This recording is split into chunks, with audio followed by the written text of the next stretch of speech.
Bonsoir à tous et merci de nous rejoindre pour le 18h30. Ce soir, nous sommes en Saône-et-Loire, à Marcigny. C'est une commune de 1900 habitants aux frontières de la Bourgogne et de la région Auvergne-Rhône-Alpes. Et comme vous le voyez, Marcigny, ce n'est pas Cannes, ce n'est pas Deauville. Et pourtant, c'est aussi une ville de cinéma. Le 28 octobre, ce sera d'ailleurs le lancement de la 50e édition des Rencontres de Marcigny. On en parle avec deux cofondateurs de ce festival, Michel Bory et Jean-Luc Chemorin. Et évidemment, c'est au cinéma que je leur ai donné rendez-vous.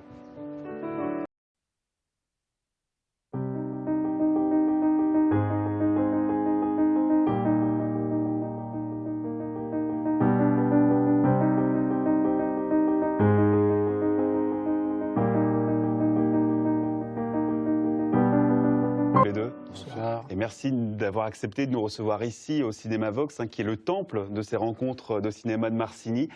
Tout d'abord, Jean-Luc, de quoi c'est parti cette idée de rencontre? Vraiment les racines, il faut remonter aux années 60. Un jeune curé à Marcigny qui a l'idée de projeter au patronage du jeudi, parce que c'était le jeudi, des extraits de films et de faire discuter un peu sur ces extraits de films. Et à partir de là, les jeunes en question, eh bien, ils sont passés du terme on va voir des Bourvil, des Fernandel, des Gabin, en disant on va voir des Victorio de Sica et des Cayat et autres réalisateurs. Et là, ce qu'on voit à l'écran, alors, c'est la toute première affiche des Rencontres de Marcigny, c'est ça? Eh ben, ces jeunes dont parlait Jean-Luc, ils se sont créés un club de jeunes suite aux événements ruraux 68, à la 68 rurale.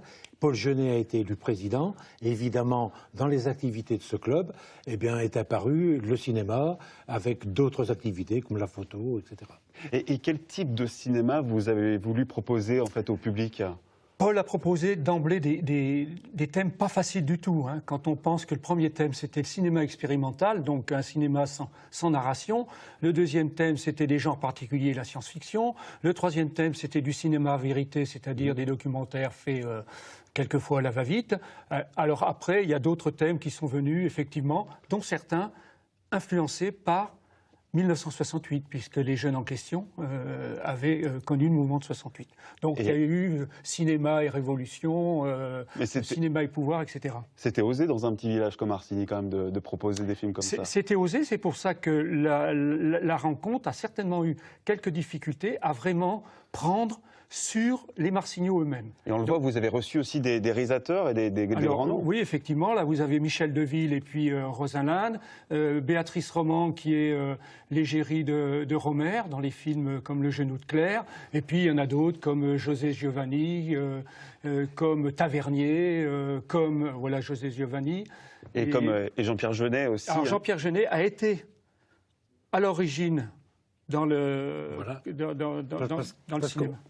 Le club des jeunes a été aidé par un comité national des rencontres cinéma qui s'est créé en 1974, qui était très très large. Et dans ce comité, il y avait Jean-Pierre Jeunet, il y avait tout un tas de gens. Et Marcigny avait besoin de s'élargir et d'agréger des gens qui viennent de l'extérieur, soit d'un point de vue culturel, administratif, voire financier. Et on ne peut pas parler donc de ces rencontres sans évoquer le cousin de Jean-Pierre Jeunet, Paul Genet, qu'on voit ici à l'écran, qui est aussi un des cofondateurs, peut-être le principal fondateur de ces rencontres. Sans lui, il n'y avait rien. Et on va justement le retrouver, Paul Genet, dans cette archive de 1978. C'est un extrait d'un documentaire de FR3 à l'époque.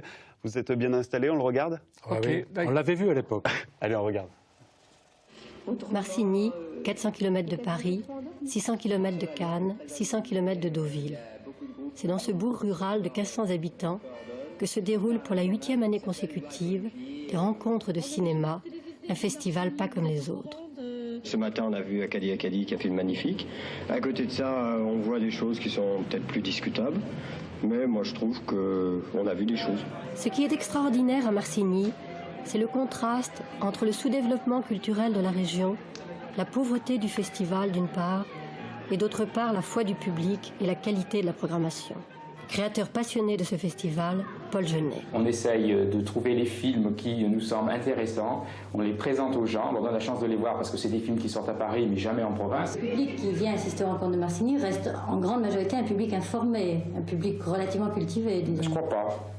Il y a effectivement un public, une marge du public qui est pas des cinéphiles, mais des amoureux, enfin des gens qui aiment le cinéma tout simplement, et puis qui ne trouvent pas de quoi se repaître dans la région.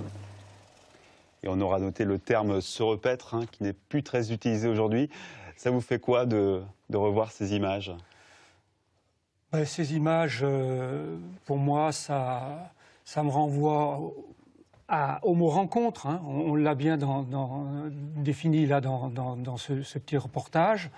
Et ça me renvoie à d'autres rencontres même que les réalisateurs eux-mêmes, puisque Mars Cinéma, ça a permis aussi de rencontrer des musiciens. Il y a eu des ciné-concerts, des concerts tout court, des peintres, il y a eu des vernissages, des photographes, des romanciers, etc., etc. Moi, ça me renvoie à tout ça, sans parler du public, mais je vais laisser mon ami Michel en parler.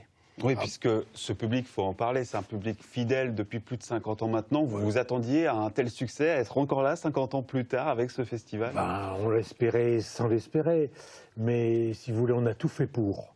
Parce que le public, on l'a considéré comme nous. Parce qu'au départ, c'était une rencontre entre copains. Tiens, viens voir un bon film. Et le public, on estime que c'est pareil. Tiens, venez d'en voir un bon film. Ouais. Et cette convivialité, cette rencontre, Jean-Luc, il l'a dit, pour nous, c'est essentiel. Et les gens le comprennent. On va tous manger ensemble, on vit ensemble. Ouais. C'est 4 ou 5 jours, vraiment, de cinéma, de culture, de rencontre. Et Jean-Luc, combien de films diffusés en 50 ans? 2000. 2000 films, 2000 films dont certains toujours projetés aujourd'hui en 35 mm, parce que vous avez conservé le projecteur. Parce que le Vox, c'est une des rares salles à avoir encore le projecteur 35 mm. On l'avait exigé à l'époque, mais on a tourné en 16 mm, on a projeté en 16 mm, en 35 et maintenant en numérique. Et puis d'ailleurs, depuis 20 ans maintenant, l'association Mars Cinéma a sa propre cinémathèque. C'est une cinémathèque qui n'est pas ouverte au public, je précise, mais grâce à vous, on a pu y pénétrer.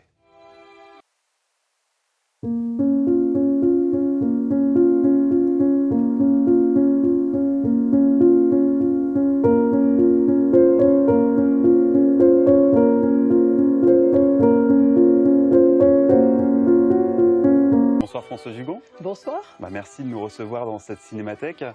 Alors là, je vois que vous avez une grosse collection d'affiches. Ce sont quoi les plus anciennes? Alors ici, quelques affichettes qui sont parmi des affiches de 1931. Mais les affiches remontent à bien plus longtemps puisqu'elles ont commencé d'exister en même temps que le cinéma. Vous en avez combien en toute indiscrétion? Écoutez, entre 20 et 25 000 à peu près.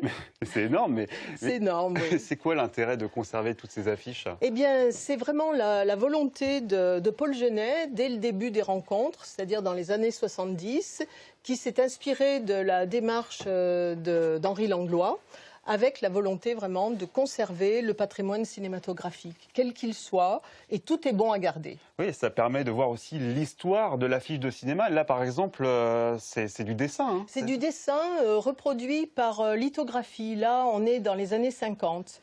Et puis là, dès les années 70, c'est le procédé offset qui permet l'introduction de la photographie et du même coup, on peut avoir une idée un petit peu du décor, vous voyez, différents spots du décor. Et puis là, les années 90, à nos jours, on est vraiment dans le domaine de la photo avec toujours les têtes d'affiche et beaucoup plus de place au décor qui donne vraiment l'atmosphère du film, en fait, son ADN. Et je vois qu'il n'y a pas seulement des affiches, il y a aussi un projecteur. Là, c'est quoi? C'est un projecteur 35 mm, c'est ça? Alors lui, c'est vraiment l'ancêtre du cinéma à Marcigny. Parce que dans les années 40, il servait à projeter les films dans la salle paroissiale. C'était Monsieur Genet, Monsieur Fongarnant, qui projetait les films du dimanche à toute une génération de jeunes cinéphiles qui eux-mêmes ont donné naissance à des petits-enfants, enfants et petits-enfants, qui sont les cinéphiles d'aujourd'hui, de nos rencontres cinéma.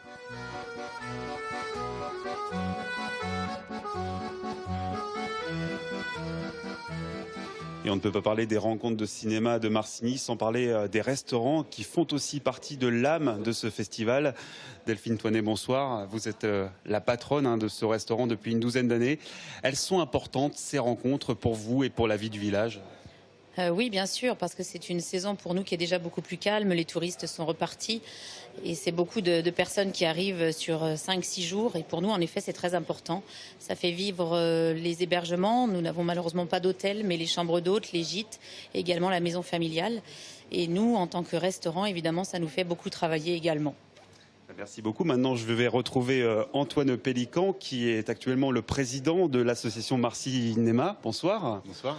Alors, ce festival, depuis 50 ans, il attire toujours autant de monde?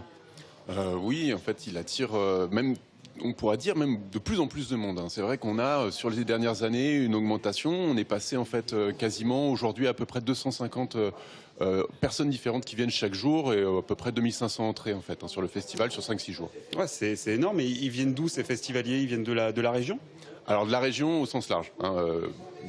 Du sud, pas mal aussi, parce qu'historiquement, Paul Genet était plus sur Saint-Étienne. Et ensuite, aussi, en fait, sur Bourgogne. Et puis sur la France entière. Aujourd'hui, avec Internet, c'est assez facile, en fait, de pouvoir diffuser l'information. Et justement, on parle d'Internet. À l'heure du tout numérique, est-ce que ce genre de rencontres autour du cinéma, avec le développement des plateformes, etc., est-ce que ça a vocation à perdurer malgré tout? Justement, les plateformes dont vous parlez, si vous regardez leur fréquentation sur la dernière année écoulée, dans cette fréquentation, les films de patrimoine augmentent énormément. Or, le film du patrimoine, c'est quand même notre sujet depuis 10 ans. Donc, de plus en plus, il y a des gens qui voudront voir ces films-là et les voir sur grand écran et les voir ensemble. Donc, à mon avis, Marcy Cinéma a encore peut-être de belles années devant elle. Et donc, à partir du 28 octobre, ce sera donc la 50e édition. Il y aura des pépites au niveau de la programmation? Il y aura des sacrées pépites, ouais. Alors, pour un public averti, il y aura l'intégralité des films de Jean Vigo, qui, pour la première fois, en fait, sortent restaurés. Et puis, pour du grand public, une journée consacrée à la flamboyance du Technicolor, avec que des films, en fait, avec des très belles couleurs. Et donc, si je crois, Chantons sous la pluie, qui va être diffusé en version restaurée? Dont Chanteuse sous la pluie, en fait, le samedi soir, effectivement. Tout à l'heure, on parlait de films en 35 mm. Il y en aura aussi qui seront diffusés, des films en 35 mm? Il y aura des films, surtout des courts-métrages, en fait, qu'on va pouvoir passer à ce moment-là en 35 mm. Il y a aujourd'hui beaucoup de films qui sont restaurés, maintenant en numérique, donc en très bonne qualité. On préfère privilégier ça quand c'est possible. Jean-Luc Chomarin, ça vous fait plaisir de voir que la relève est assurée aujourd'hui? Ah oui, bien entendu. La vie associative est tellement difficile aujourd'hui. Et le problème des associations, c'est qu'elles deviennent club du troisième âge. Et grâce à quelqu'un comme Antoine, maintenant on est tranquille. Ça ne sera plus un club de troisième âge. Écoutez, merci beaucoup à tous les deux. On vous souhaite un 50e anniversaire plein de succès. Dans un instant, ce sera l'heure de Rendez-vous chez vous et de votre journal régional. Très belle soirée à tous.